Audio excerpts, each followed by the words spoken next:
Show के नाम पे बुकिंग हुई थी और मैं वहाँ पहुँचा तो वो किडनैपिंग थी। एक चीज़ सबसे ज़्यादा सामने आई, लोगों ने बोला कि कहीं ये पीआर स्टंट तो नहीं है। आँखों पे पट्टी थी इसलिए मैं नहीं देख पाया कहाँ था, कैसे क्या, कहीं लेकर गए, किसी रूम में लेकर गए थे वो मुझे एक माले पर।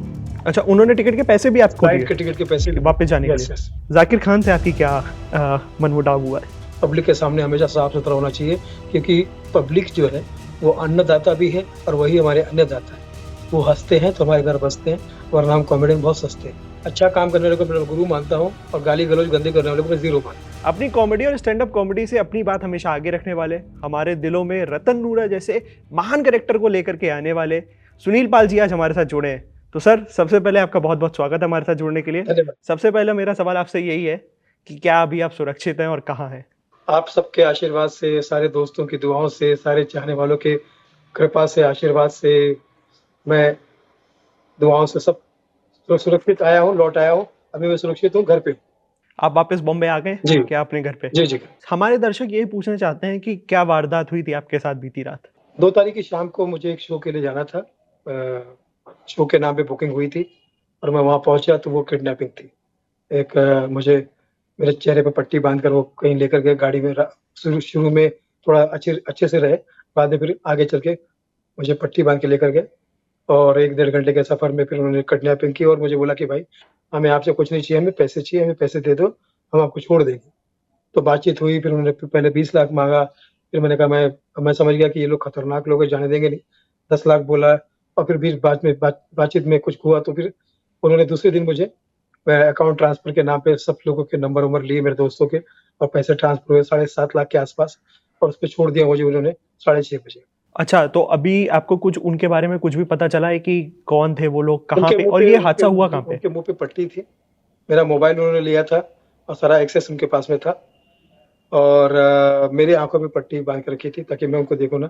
जब ज़रूरत पड़ती थी तो वो मुझे आँख खोल देते थे, लेकिन उनके मुँह पे चूँकि कपड़ा था तो वो मैं उनको ज़्यादा नहीं जान पाया, पहचान नहीं पाया और ये तो 24 घंटे के अंदर ही सब हो गया। तो इतना मैं दहशत में भी था, स्ट्रेस में भी था, तो किसी को कोई दिमाग मेरा काम नहीं कर रहा था। मैंने कहा भाई ठीक है, ओके। तो इस तरह से डीलिंग हुई और 6 बजे शाम को उन्होंने मेरठ के हाईवे रोड पे छोड़ दिया मुझे। कितने लोग थे वो लोग और कहाँ का ये हादसा है? कुछ वारदात की बुकिंग कहाँ की आपको मिली थी? बुकिंग थी हरिद्वार की, लेकिन रास्ते में ही वो मुझे कहीं और लेकर गए। 1 डेढ़ घंटे का सफ़र, 1.5-2 घंटे का सफ़र था बाय रोड।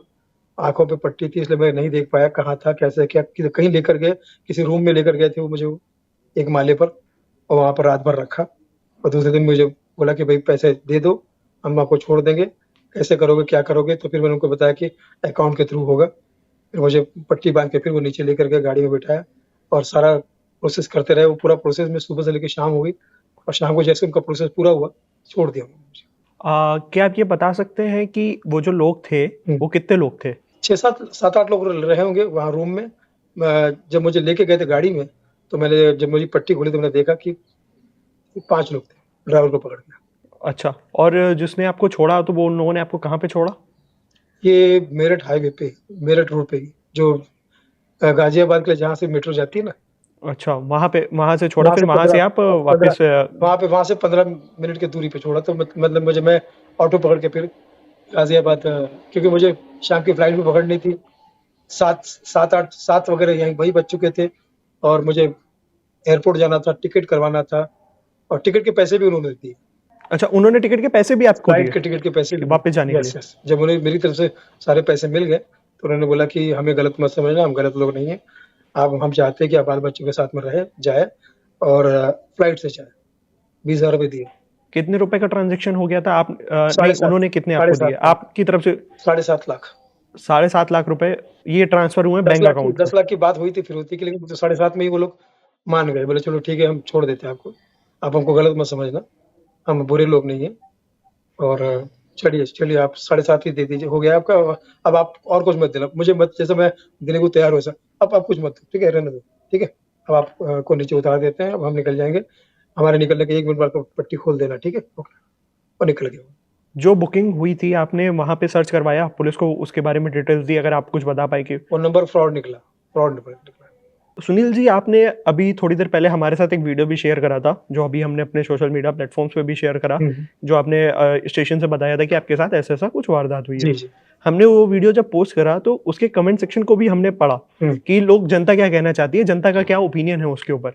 तो एक चीज सबसे ज्यादा सामने आई, लोगों ने बोला कि कहीं ये पीआर स्टंट तो नहीं है। पीआर स्टंट होता तो मैंने तो उनको जब फिरौती की उन्होंने बात की थी तो मैंने तो बोला कि मेरे दोस्तों से पेमेंट मंगा लेता हूँ मैं, घर वालों को बताना मत, घर वालों को मत बताना, मेरे परिवार में किसी को मत बताना, उल्टा इस बात का गलत परिणाम हो सकता है, वो पुलिस स्टेशन में जा सकते, फला जा सकते हैं। तो मैंने अपने एक मित्र से पैसे मंगवाए, कुछ पैसे, तो उसने गलती से पूछ लिया और मैं घर पे नहीं पहुंचा तो फोन भी नहीं लग रहा था, तो चिंता में थे वो लोग, घर वाले चिंता में थे, तो उन्होंने पुलिस कंप्लेंट कर दी, पुलिस स्टेशन में गए और वहां से ये बात खुल गई, वरना मैं तो नहीं चाहता था खुलना, बिल्कुल नहीं चाहता था खुलना। अच्छा, इसी वजह से वो पब्लिक तो पब्लिसिटी तो तब होगा जब मैं कोशिश करता उसके लिए।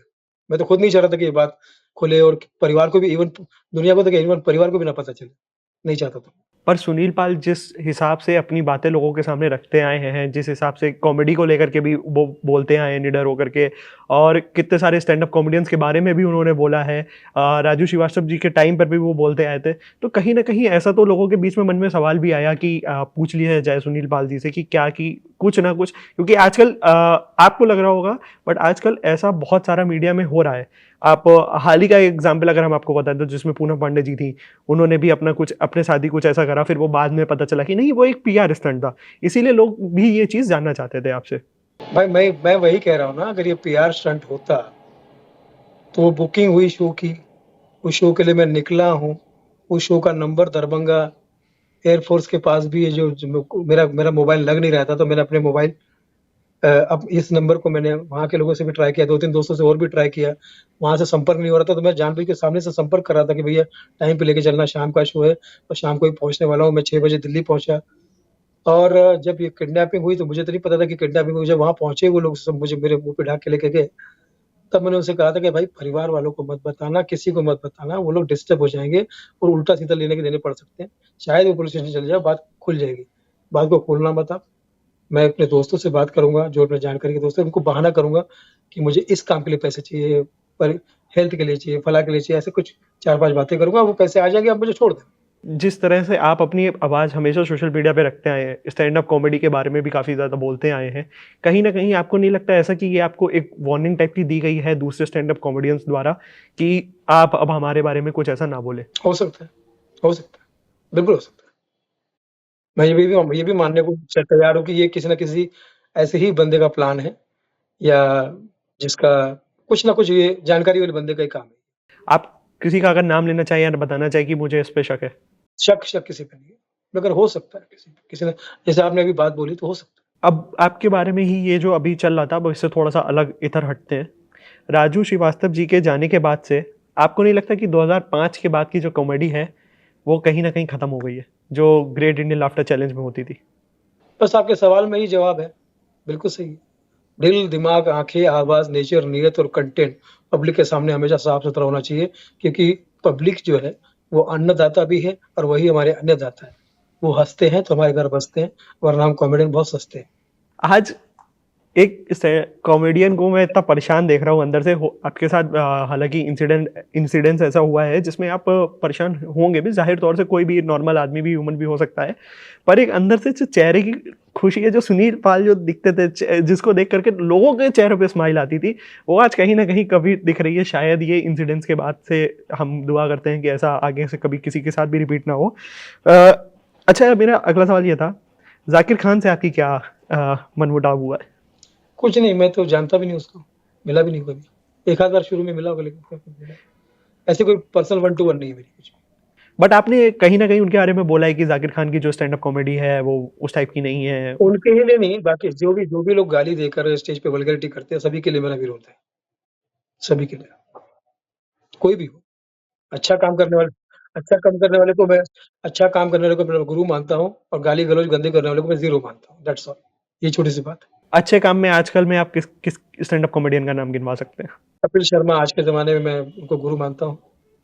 सुनील ग्रोवर को गुरु मानता हूँ।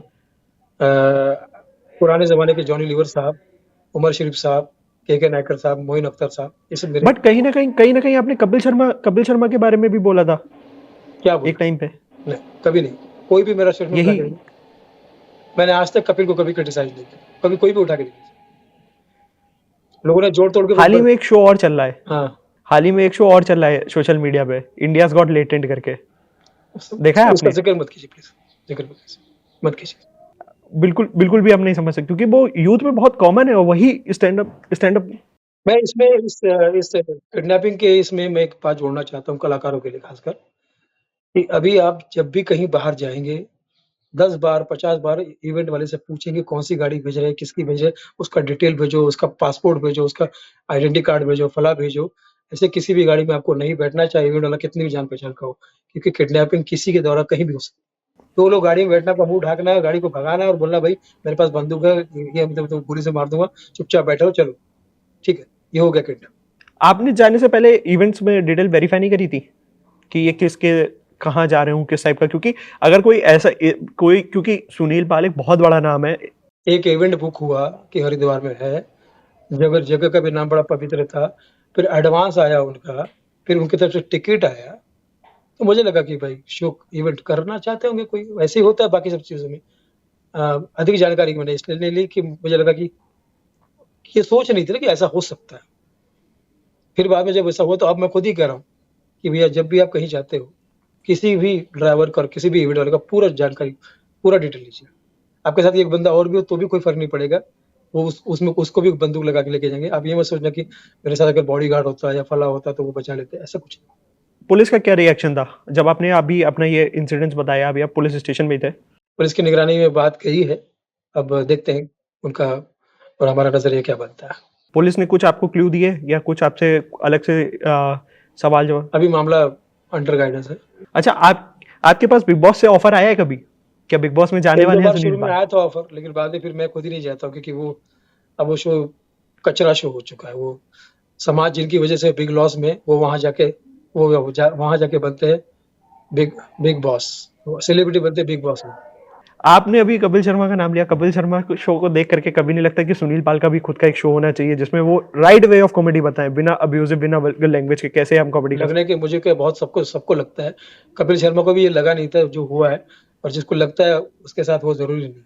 ये कुदरत की और किस्मत की बात है। बाकी कपिल शर्मा का मैं बहुत बड़ा फ़ैन हूँ, उसका शो देखता हूँ, मज़ा आता है मुझे। हैं। इंडियन स्टैंड अप कॉमेडी में फीमेल कॉमेडियंस बहुत कम है, उनको क्या एडवाइस करना चाहेंगे कि कैसे वो सामने आए? किसी को एडवाइस की ज़रूरत नहीं है, सब ज्ञानी लोग।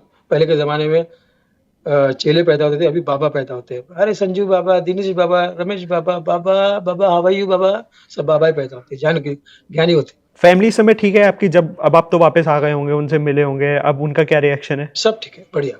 जल्दी काम खत्म हो गया ना तो मुझे ज़्यादा घर वालों को ज़्यादा चिंता हुई, बहुत हुई, लेकिन जल्दी खत्म होने की वज़ह से उनको थोड़ा-सा हिम्मत मिल गई। तो आशा हम भी करते हैं कि आपके साथ अब ऐसे ही सब कुछ नॉर्मल चलता रहे। आपने हमें अपना समय दिया, बहुत-बहुत धन्यवाद आपका। जाते-जाते, हालाँकि ये वक़्त तो नहीं है कि इस समय हम आपसे कुछ पूछ सकें, बट अगर आप जाते-जाते कुछ अपने दर्शकों को रतन नूरा की कुछ याद सुना जाए।